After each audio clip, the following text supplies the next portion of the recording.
आगे हम लेते हैं। अब नेक्स्ट है आपका principal focus of a convex mirror और principal focus of a concave mirror.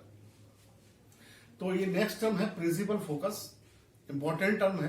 Principal axis, pole, centre of curvature, radius of curvature आप पढ़ चुके हैं। तो नेक्स्ट है आपका principal focus of a concave mirror. तो देखिए प्रिंसिपल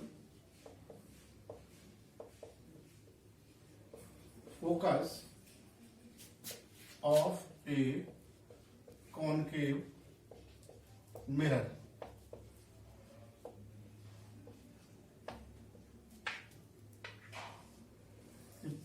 कॉनकेव मिरर का प्रिंसिपल फोकस क्या होता है? तो प्रिंसिपल फोकस पता करने के लिए हम एक कॉनकेव मिरर को ड्रॉ करते हैं। हमने आपको बताया था ये कॉनकेव मिरर है जिसकी shining surface bent in surface होती है, अंदर जो झुकी हुई सतह होती है वो इसकी शाइनिंग सरफेस होती है। इसका मिड पॉइंट P होता है। इसका जो होलो स्फीयर का जो सेंटर है ये सेंटर ऑफ कर्वेचर C होता है और इसको मिलाने वाली पोल से सीधी लाइन ये प्रिंसिपल एक्सिस होती है। इतना हम आपको रिकैप में बता चुके हैं, लास्ट चैप्टर आपको बताया था लास्ट ईयर। तो प्रिंसिपल फोकस क्या होता है कि जब भी कोई light ray, when a light रे comes parallel to the concave mirror, it passes through a point which is called principal focus of a concave mirror. सीधा सीधा मतलब है जब भी कोई लाइट रे किसी कॉनकेव मिरर पर प्रिंसिपल एक्सिस के पैरेलल आती है या उससे स्ट्राइक करती है तो रिफ्लेक्ट होने के बाद वो जिस पॉइंट से होकर पास होती है उस पॉइंट को उस मिरर का या कॉनकेव मिरर का प्रिंसिपल फोकस कहा जाता है।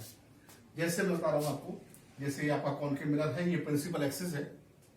इस प्रिंसिपल एक्सिस के पैरेलल एक लाइन आ रही है, ये आपकी इंसिडेंट रे है। तो आफ्टर रिफ्लेक्शन या रिफ्लेक्ट होने के बाद जिस पॉइंट से आपके पास होगी वही पॉइंट इसका प्रिंसिपल फोकस कहलाता है और इसको एफ से रिप्रेजेंट करते हैं और इसका नाम क्या होता है? Principal focus.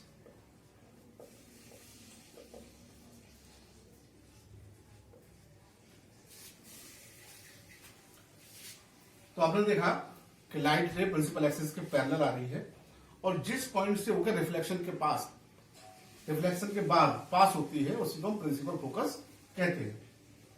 यहां पे light ray parallel principal axis के एबव ली है ऊपर, आप डाउनवर्ड भी ले सकते हैं, नीचे से भी ले सकते हैं। जैसे नीचे से ये प्रिंसिपल एक्सिस के पैरेलल आ रही है और ये एरो दिखाना बहुत जरूरी होता है। एरो से आपका ये शो होता है कि ये इंसिडेंट लाइट है, ये रे है और ये रिफ्लेक्टेड रे है, रिफ्लेक्ट होकर जा रही है, एरो शो कर रहा है। ऐसे ही इसमें हमने एरो यहां दिखाया हुआ है, इसका मतलब ये यहां पर इस डायरेक्शन में इंसिडेंट हो रही है और आफ्टर रिफ्लेक्शन ये इसी पॉइंट से होकर पास होगी, इसको हम प्रिंसिपल फोकस कहते हैं। तो कुल मिलाके चाहे लाइट रे ऊपर से आए या नीचे से आए, कहीं से भी आती है, अगर पैरेलल आती है प्रिंसिपल एक्सिस के, तो जिस पॉइंट से होकर वो पास होती है या जिस पॉइंट को वो कट करती है प्रिंसिपल एक्सिस पर, उस पॉइंट को उसका हम प्रिंसिपल फोकस कहते हैं। अब next principal focus of a convex mirror. इससे पहले आपने अभी देखा principal focus of a concave mirror. अब कॉन्वेक्स मिरर का प्रिंसिपल फोकस कहां होता है, कैसे डिसाइड करते हैं? इसके लिए हम कॉन्वेक्स मिरर एक ड्रॉ करते हैं। इसकी जो शाइनिंग सरफेस है वो उभरी हुई सरफेस होती है, आपको बताया था, बल्जिंग आउट सरफेस। ये आपका कॉन्वेक्स मिरर है, ठीक। इसका मिड पॉइंट P पोल, और जैसा मैंने आपको पिछली बार बताया था कि जो इसकी जो प्रिंसिपल एक्सिस होती है और इसका जो सेंटर ऑफ कर्वेचर होता है C, ये पीछे होता है क्योंकि इसका होलो स्फीयर, जो स्फीयर का इसका सेंटर होगा वही इसका सेंटर ऑफ कर्वेचर C होगा, तो वो रिफ्लेक्टिव सरफेस के पीछे होता है। अब इसमें क्या होता है, जैसे कॉनकेव मिरर में प्रिंसिपल एक्सिस के पैरेलल जो लाइट रेज आ रही थी, तो जिस पॉइंट से होकर पास हो रही थी उसको हम उसको प्रिंसिपल फोकस बोलते थे। इसमें भी जब भी कोई light ray, when a light ray comes parallel to the principal axis, after reflection its reflected in the direction of a fixed point which is called principal focus। इसका मतलब क्या है कि जब भी कोई लाइट रे प्रिंसिपल एक्सिस के parallel आती है तो प्रिंसिपल एक्सिस पर एक पॉइंट की डायरेक्शन में वो रिफ्लेक्ट हो जाती है। रिफ्लेक्ट होती हुई प्रतीत होती है, होती नहीं है, रिफ्लेक्ट होती हुई हमें प्रतीत होती है उस पॉइंट की डायरेक्शन में। अब क्योंकि पीछे पॉलिश है तो लाइट रे पीछे तो जा नहीं सकती, तो पीछे पॉलिश है, शाइनिंग सरफेस के सामने है। तो अब ये कहो कि लाइट रे इस तरीके से पीछे की साइड में आपके रिफ्लेक्ट हो जाए, वो हो नहीं सकती क्योंकि पीछे आपकी पॉलिश वाली सरफेस है। तो क्या होता है कि एक पॉइंट की डायरेक्शन में, ये मान लीजिए पॉइंट है, इसकी डायरेक्शन में ये इस साइड ये रिफ्लेक्ट हो जाती है और इसकी जब हम डेट डैश करके डायरेक्शन निकालेंगे तो ये वही डायरेक्शन है जिसको हम एफ यानी कि इसका प्रिंसिपल फोकस बोलते हैं। ठीक है, ऐसे ही डाउनवर्ड ले लेते हैं तो ये प्रिंसिपल एक्सिस के नीचे ये लाइन आ रही है पैरेलल, ये भी जो है इसी पॉइंट की डायरेक्शन में, ये डेट डैश करके मैं डायरेक्शन शो कर रहा हूं, और इस पॉइंट की डायरेक्शन में ये इस साइड ये आपको रिफ्लेक्ट हो जाएगी। यानी हमारी लाइट ये आई, इस तरीके से इंसिडेंट हुई और मिरर पर पड़ने के बाद ये ऊपर सीधे रिफ्लेक्ट हो गई।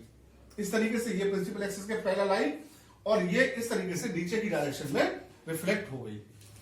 अब आपने क्या देखा कि कॉनकेव जो हमारा मिरर होता था उसमें शाइनिंग सरफेस के सामने ही रिफ्लेक्टेड रे बेंट होती थी और इसमें जो हमारी रिफ्लेक्टेड रे है वो ऊपर की ओर जा रही है। यानी कि उसमें लाइट रे, जो कॉनकेव हमारा मिरर था उसमें लाइट रे कन्वर्ज हो रही थी। कन्वर्ज का मतलब होता है इकट्ठा होना, इकट्ठी हो रही थी एक पॉइंट पर। और इसमें आप देख रहे हैं कॉनकेव, इसमें कॉन्वेक्स में कि लाइट रे फैल रही है, ये इधर से आई ये गई, फैल गई, यानी ये इधर आई ये फैल गई, यानी लाइट रे फैल रही है इस तरीके से। और जबकि कॉनकेव में क्या देखा था, हमें लाइट रे ऐसे इकट्ठी हो रही है, सारी लाइट रे एक पॉइंट में मिल रही है, उस पॉइंट को हमने प्रिंसिपल फोकस कहा था।